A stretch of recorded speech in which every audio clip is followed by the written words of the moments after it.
Hey everyone, so today I am going to show you how to do a tilt shift blur on Photoshop. It's actually really simple, but there are not a lot of really good tutorials about it here on YouTube, so I'm going to show you how I do it. So first thing I'm going to do is go into Lightroom and I'm going to edit this picture really quickly, which you can probably tell I've already done. I'm just going to get rid of this little patch of grass over here, and how I'm doing that is I just use the cloning tool and I heal it, and I kind of position it to where it looks natural-ish.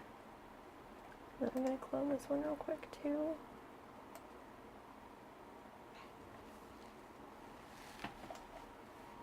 And I always like to use grass that's on the same focal length, so it has the same amount of blur to it. I guess it doesn't really matter because we're going to blur it all out, but I don't know.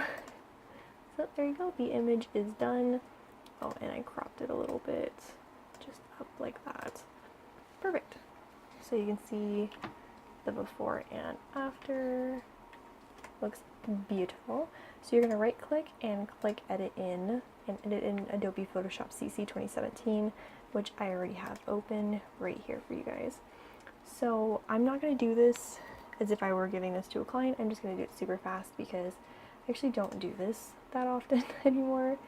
But what I'm going to do is I'm going to use, I believe it's the quick crop tool. I'm going to go all the way down and select the pieces that I want to be not blurry. So you can see that this tool is great, but sometimes it's not as smart and picks areas that we don't want to do that with. So that's just this tool right here. So what I'm going to do to get rid of those little areas is I'm going to click Alt and drag that line back. And I'm going to do that for every spot that the blur should not be, or the blur should be. I guess that's what you should say. And I'm just going to do this a few times. Like I said, I'm not trying to get this perfect, but this is what you would do if you did want to get it perfect. Perfect. So, oh, there's a little spot at the top of her head I didn't see. There we go. So from here, you're going to go to select and mask, click that, and then I'm just going to smooth it out a little bit so that it's not, there we go, and you can see I'm going to feather it out a little bit as well. And that looks great for, I mean, the purpose of the tutorial. So you're going to click OK.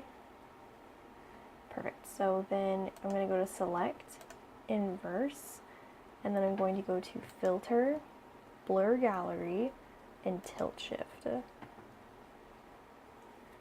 Perfect. So what I'm going to do is I'm actually going to bump up the blurriness so that I can see where it is. So I'm going to pick about right here for it to start. No, a little bit lower.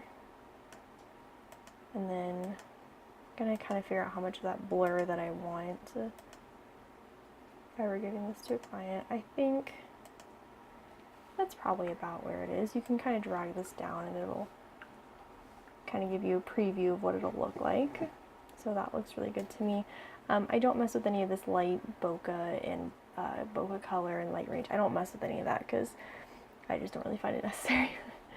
So it looks great. I'm going to click OK, and it's going to do the blur real quick. And then go to Select, Deselect, and there you go. That's how you do the tilt shift blur on Photoshop. I think it is probably the most natural of the shift blurs or the blurs. I feel like this replicates depth of field a little bit better, but it's still a bit unrealistic, so it's not why I personally do it, but I think it looks absolutely gorgeous, and I hope that was helpful for any of you who have been wanting to do a tilt shift blur. It's super simple, but thank you guys so much for watching, and I'll see you in my next video. Bye!